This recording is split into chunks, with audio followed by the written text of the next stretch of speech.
Hello, I'm Beth Joey and welcome back to my YouTube channel. If you're new here, welcome. This is a channel where I paint my face, turn my camera on and talk about some books. It is officially time for the very exciting return of Magical Readathon. It is time to start the autumn equinox, which is the next round, I guess, for this year. And oh my god, I'm so glad that I did that whole project way back when where I caught up so that I can take part in this in real time and feel like I've done all the work in the meantime. If you've never heard of Magical Readathon before, it is essentially a month-long readathon hosted by G over at Book Roast. It's very immersive, it's very exciting because you get to build your own character and you get to go through all the different schooling years, you get to know the professors a bit more with these side quests that she create, and honestly it is the most like all-encompassing readathon that I've ever been a part of. You can tell that she puts so much work and so much time and effort into creating this, and I love it every time I get to partake in it. We do need to talk about then what my TBR, I guess, is going to be for the month of August. Hopefully I'm going to be able to cross over a lot of this with my monthly TBR video, which I'm still planning to do. But yeah, I mean, we're going to have to, because there are like 24 books, 24 books that I am planning to read in August. So I'm going to be very strongly relying on things like audiobooks in order to get me through. But let's talk about the books that I kind of have to read first before I go to all the other things that would be nice to get done. So firstly, I am an illusionist rogue in terms of my career path. So the first sort of qualification I guess I need is an O in shapeshifting. And the prompt for this is to read a book that has vampires in it. So I'm planning to read King of Battle and Blood by Scarlett St. Clair. This is the sort of second series, I guess, by this author that I'm going to be picking up. I've already read her Hades and Persephone A Touch of Darkness series. As for what this is about, it says, Isolde de Lara considers her wedding day to be her death day. To end a years-long war and protect the people of her kingdom, she is to marry the vampire king, Adrian Alexander Vasiliev, and kill him. But her assassination attempt is thwarted, and Adrian warns that if Isolde tries to kill him again, he will raise her as the undead. Faced with the possibility of becoming the thing she hates most, Isolde seeks other ways to defy him and survive the violence and political machinations of Adrian's brutal vampire court. Except it isn't the court she ends up fearing the most, it's Adrian and her intense attraction to him. Wrapped in mystery and a past he refuses to discuss, Adrian nevertheless starts to become less of a monster to Isolde. Despite their undeniable chemistry, Isolde can't help but wonder why the king, fierce, complicated, ambitious, and at times inexplicably tender, chose her as consort.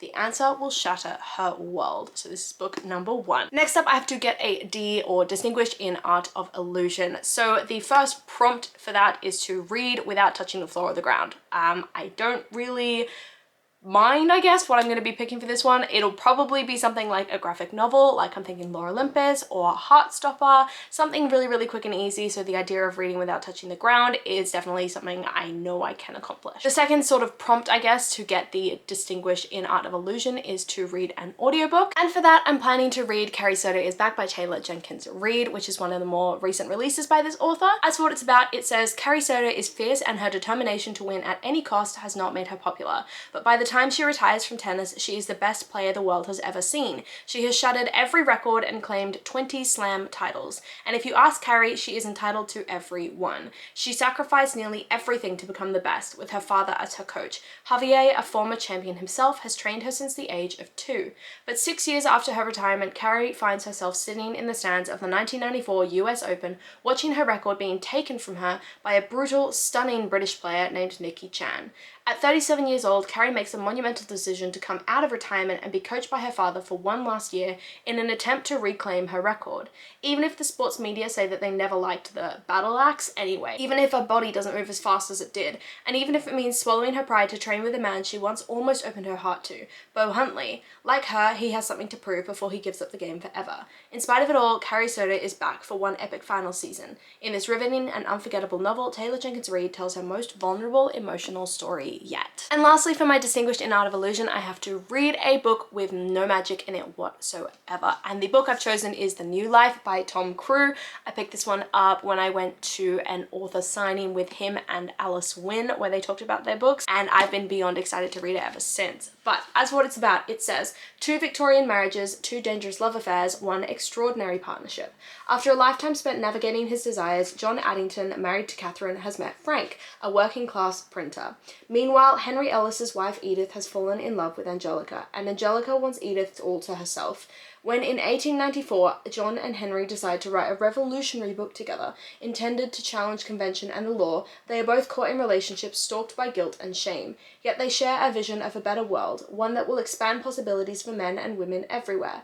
Their daring book threatens to throw John and Henry and all those around them into danger. How far should they go to win personal freedoms, and how high a price are they willing to pay for a new way of living? And lastly, I need to get an O in psionics and divination, and the prompt here is to get a random tarot card generator, generate a random card, and then I have to find a symbol on that card and then find a book that has that symbol on the cover. So I'm going to do that in the moment that I sort of get to this prompt during the readathon. I'll do it live in real time as I weekly vlog throughout the month of August, so keep an eye out for that because that will be selected later. So that's everything I kind of have to do. Next up are sort of the optional extras, I guess, that I can do. So the first is a sort of supplementary qualifications and opportunities log, I guess. There are 4 things in here that I am really interested in all 4 of them, so I want to give all 4 of them a go. And the first one is a dragon riding license. So the 2 things that you have to do to get this are you have to read 2 books with dragons in them, and you have to watch a movie or a TV show with dragons in them. So for the 2 books, I've picked These Infinite Threads by Tahara Mafi. I didn't know this had dragons in it, but apparently it does. And then the more obvious Dragonfall by L.R. Lamb. I'm not going to go through what these are about because then I would be here forever in this video, but these are the 2 for this particular prompt. The movie that I'm thinking of watching is going to be like How to Train Your Dragon or something, like something really super easy and fun and light. The next sort of opportunity, I guess, is to be an apothecary keeper. And so what you have to do for this is you have to read 2 books with plants on the cover, and you have to take and chronicle 5 different types of flowers and share them online. So the 2 books that I picked are Things We Never Got Over by Lucy Score and Death Around the Bend by T.E. Kinsey. Obviously both of these have plants on the cover in some way, shape or form. And then as for picking the 5 flowers, I guess I will do this throughout the month. Next one is a bog cataloger, which I think is kind of inspired by the April Fool's element that was thrown into the April readathon, because there was like a new career path that she created as a bit of a joke, and it was like a bog wanderer or something. But anyway, the bog cataloger, you have to read 1 book with a body of water on the cover, and you have to watch an animal documentary. So for the animal documentary, I'll probably watch something David Attenborough because I don't think I've ever watched any of his documentaries before. Blasphemous, I know. And then as for the book, I'm probably going to read The Castaways by Lucy Clark. As you can see, plenty of water on the cover. And lastly, there is a sandship engineer certification. So you have to read 2 books that have desert as the setting, and then you have to doodle a ship. I can't draw for shit, but I'm gonna attempt to doodle a ship. And then the 2 books are The Trader Queen by Danielle L. Jensen. I know there is a desert-like setting, plus the front cover gives kind of desert vibes. I know the desert setting may not be where the actual book is set, but there's definitely a kingdom that is in the desert, and she'll have to go there at some point, I expect. And the second book is An Ember in the Ashes by Sabaa Tahir. I don't know much about this book, but when I googled whether or not it had a desert setting, apparently the author was inspired by a desert area where she grew up or was from, and that inspired the book, so I'm assuming there will be desert in here somewhere. The next sort of side challenge that you can take part in is an Impling summoning challenge, and I will leave G to discuss the full details of this, but essentially I'm going to attempt to fulfill this challenge by doing all of the prompts in 1 book. And so the book that I've chosen is Gwen and I Are Not in Love. This is a book that came out in either this year or last year. It came out this year. It's got blue on the cover. It's an author I've read from before. I can start it at night, which is another prompt. It's between 400 and 450 pages, and I can't remember if there's one other prompt it needs to meet, but I remember ticking them all off the list and it met everything. So this is the book that I'm going to be reading for the Impling Summoning Challenge. And lastly, I've kind of set a challenge for myself that I want to get O in every single subject. So let's go through what all the prompts for that would be, but this will be the rest of the readathon. I think with this one, I'm more going to allow myself to double up on certain prompts because otherwise I'm going to struggle to get through this. But let's go through the prompts. The first one is Alchemy, and I have to read the first book in a series. So I've decided to give The Jasmine Throne by Tasha Suri another chance. Then there's Animal Studies, and to get an O in that, you have to do a pet pick. So I'll wait for G to put the video up, I think, on her Instagram, where she's gonna have like her pet pick between the numbers 1, 2, 3, and 4, and then I'll do it live. I'll assign a number to each of those, a book to each of those numbers, and we can do that in my weekly vlog, so something to look out for. Then we have Astronomy, where I have to read a book with a word in the title title that matches the name of the last song I listened to. Again,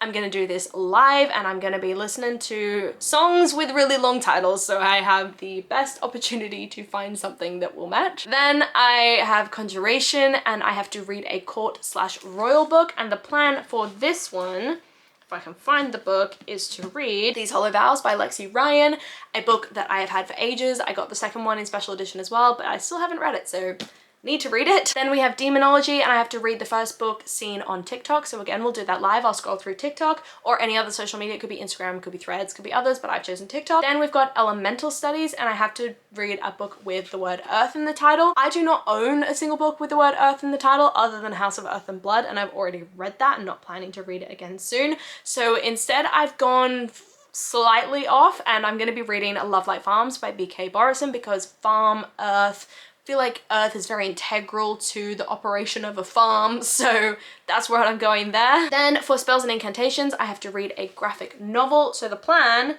if I can find the damn thing, is to read Lore Olympus Volume 4. This will be a reread for me, but I was absolutely obsessed with it, so more than happy to do the reread. Then for Inscription, I have to read a book from my end of the year TBR. So for this, it's going to be Book of Night by Holly Black. I know a lot of people haven't loved it, but I've still got to read it. Then for Lore, I have to read a bookseller recommendation, so I will find something for that. Then for Artificery, I have to read a book with a gemstone in the name, so I'm going to be reading Jade City by Fonda Lee. And then lastly for Restoration, I have to start a book before bed, so that'll be another sort of experience prompt that should be fairly easy for me to get. That is my TBR for Magical Readathon. I am not going to attempt to hold up the books that I have picked, but if I were to read one book for every single prompt, it would be a total of 24 books. So we're probably going to double up on a few of those optional challenges that I've set for myself, like the one where I want to get an O in every subject, because that's not an official part of the readathon, so in my mind I can double up a little with that one. Anyway, that is the end of this video, so let me know in the comments down below if you are planning to take part in Magical Readathon and what order you're in and what books you're planning to read. I'd be very, very interested to know. If you're not taking part, do just let me know what you're reading at the moment, loving it, hating it, all that kind of thing. Come and chat to me in the comments down below. I love talking to you guys and I do my best to reply to every single comment. I really hope that you enjoyed this video, and if you did, please do let me know by liking, subscribing and hitting that notification bell all down below. It's a super easy way to help my channel grow, and I will see you lovely people in my next video. Bye!